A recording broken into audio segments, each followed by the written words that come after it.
I am seated in my main dining room, Tri B Ka, whatever. And so far, no interlopers have tried to commandeer my table, which is good. I'm okay because I actually wanted to eat now at 6 o'clock. So the rigidly inflexible dining time worked out for once, I guess. And I've already ordered the first courses, and we'll try a few different things, and we'll definitely be comparing them to what's upstairs. I am jacketed up again. It is cool inside the ship, but I did have some work to do earlier in my very cold stateroom.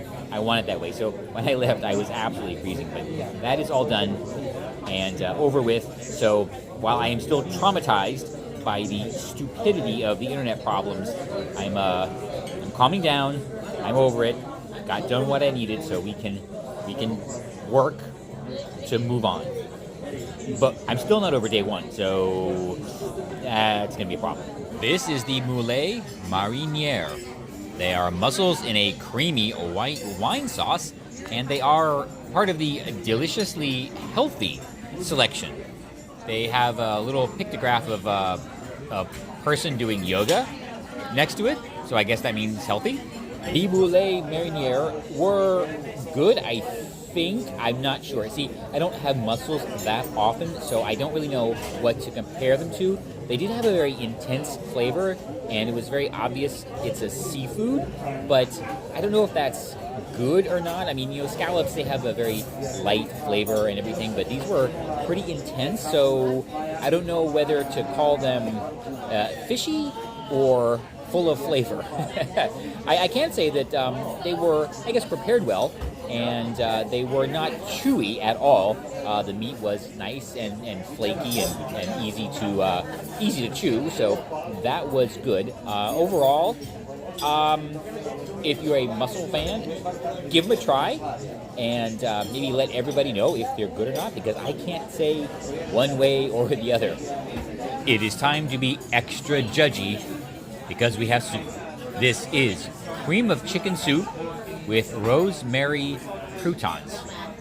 Let's hope the simplicity of the description is inversely proportionate to the deliciousness, but the last soup I had was not great, so I'm going in with that expectation, really. Yeah, that was just not good. It is not at all accurate to call it a cream of chicken soup. It's more like a potato puree with chicken stock or something. I don't know. It was just very weird. And, I mean, the croutons in there, I don't know. It was also very grainy, which was why I say potato. But, no, it didn't work out. I mean, the base stock might have been pretty good, but the texture and just the viscousness, I don't know. It was just weird. So that's, I don't know, that's 2 for 2. Detecting a trend that MSC does not know how to make soup. But we are going to give them a chance for redemption right now, in fact. From the classic favorites menu, this is French onion soup. But it brings a splash of Jack Daniels with Gruyere cheese crouton. With a Gruyere cheese crouton. One giant crouton, it seems. I forgot to point out, since I was cold, the waiter was kind enough to head all the way over to one of the bars, I guess one of the espresso bars, to get me hot chocolate. Awesome. French onion soup. All right. An A for effort and creativity, but a D for execution. Okay, so the base soup was fine. It was just a regular, decent French onion soup. So if you like cruise ship French onion soup, go ahead, order it.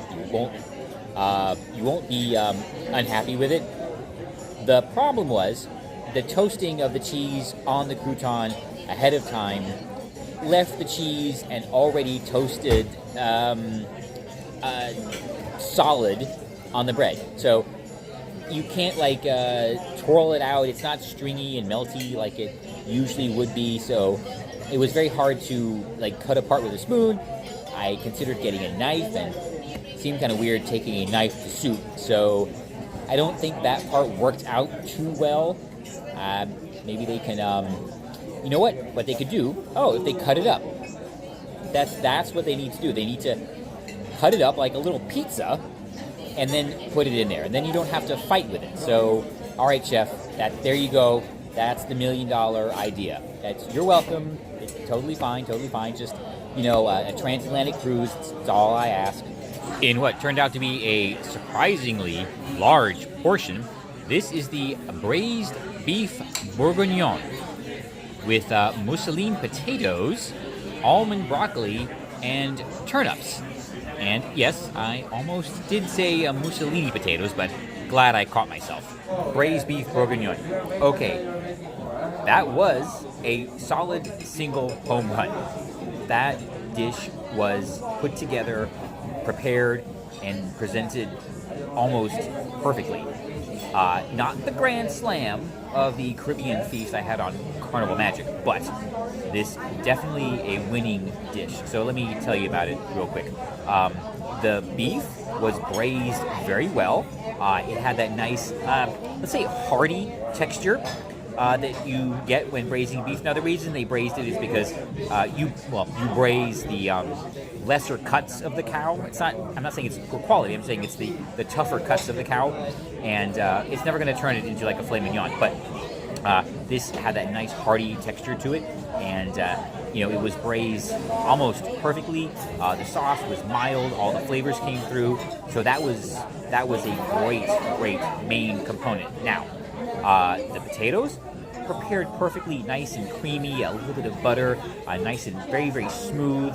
So wonderful compliments. The turnips as well, prepared very, very well, not stringy at all.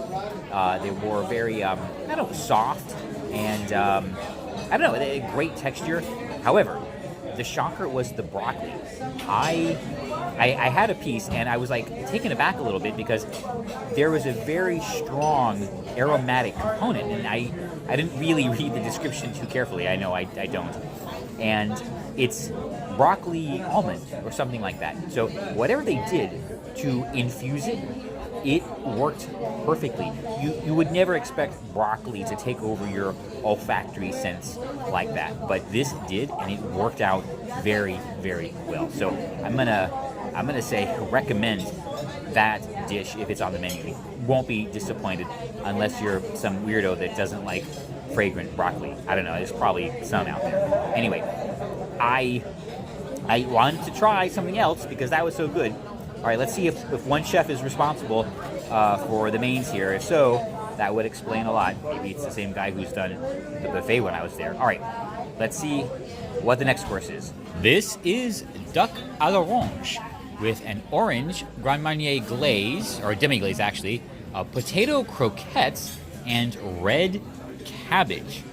This is how I would expect it to be prepared. So, they're setting themselves up. All right, let's get ready for that decree. And I'll now point out what the hot chocolate looks when it's freshly delivered. And it was delicious, by the way. The duck à l'orange turned out to be quite delicious as well. The duck was prepared very well, a crispy skin. The orange was light and sweet, and the cabbage also very well prepared, had a nice, sweet, very subtly tangy taste to it, and that worked out very, very well. I do like that style of cabbage. It is quite tasty. The croquettes, however, man, I feel bad for them. I think that plate was plated a while ago and sat under that little hat, and I could tell they lost the crispiness that they probably had coming right out of the fryer or the oven or whatever they cooked them in. Probably a fryer. So that was it was kind of noticeable, and it's the problem with this two-seating thing. They have to pre-prepare so many things that things sit and they lose their freshness, and I don't know. It's just it's kind of disappointing. So whatever.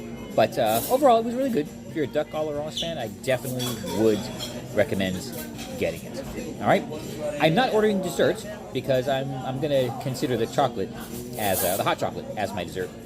I did look at the menu. Nothing really screamed try me. The only thing that was interesting was an Italian dessert, which I know I wouldn't like. So forget it. And that's it. So I'm going to just sip that for a little bit, and I'm out of here. Gonna make it an early night. All right, Princess, I promised to show you another guest-facing software dumpster fire, and here we are in front of the information board in front of the restaurant, and I just want to check the menu. Something that on every other cruise line is super easy. It's either posted out front, it's on a cycling display, it's in the app, super easy. Anybody can just log in or walk up and check it, and you are good to go. So let's see how MSC has managed to screw this up and make it way unnecessarily complicated. Dining info. What? Why does it need to know who I am? The menu doesn't change based on the person, so who cares? Why does it care? Why do I have to do this? All right, fine. Let's tap in. There we go. And hello, whoopsie-daisy. My name is just in giant letters for everyone to see. I don't like that. Maybe I want to remain anonymous? Did they not consider this? And how long is it going to stay here? I don't know. I'm going to come back and I'm going to time it because this is super, super weird. But let's try and see the menu, right? Again, this is super easy anywhere. What does it say? Well, now what? What do I do? There's just a picture of some young lady and presumably her boyfriend? I don't know. I did figure this out. You actually have to touch the picture. All right. Of course, then you get this nasty message. The restaurant is closed. For me. That's not very friendly. Then you gotta go here. Oh my God. We're what, 5 clicks in? Come on. Then, fine, menu. Jesus Christ, I've been at this for like 5 minutes. Then finally you can see all the days of the week. So, I don't know. What are we having tomorrow? Maybe. I don't know. And, well, there we go. That's Wednesday's menu. In case anybody was interested. So, wow. I mean, okay, here's the question. Do they want suggestions on how to make this more complicated? Because I can definitely come up with a lot. I mean, for a free cruise, I'll make this so you can never access the menu. Oh boy, Princess. Okay, I feel a little bit better. That's fake Paris, by the way, in the background. I just had a lovely conversation with another lovely guest. And I am not alone. It's not just me. They are also having a train wreck of a cruise.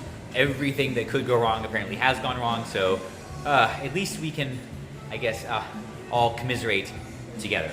But hopefully, we're going to end the evening on a high note. I've headed back to the Cabaret Rouge, where the performances so far have been excellent. I'm going to just partake of that entertainment for a little while, and then, I don't know, call it a night early.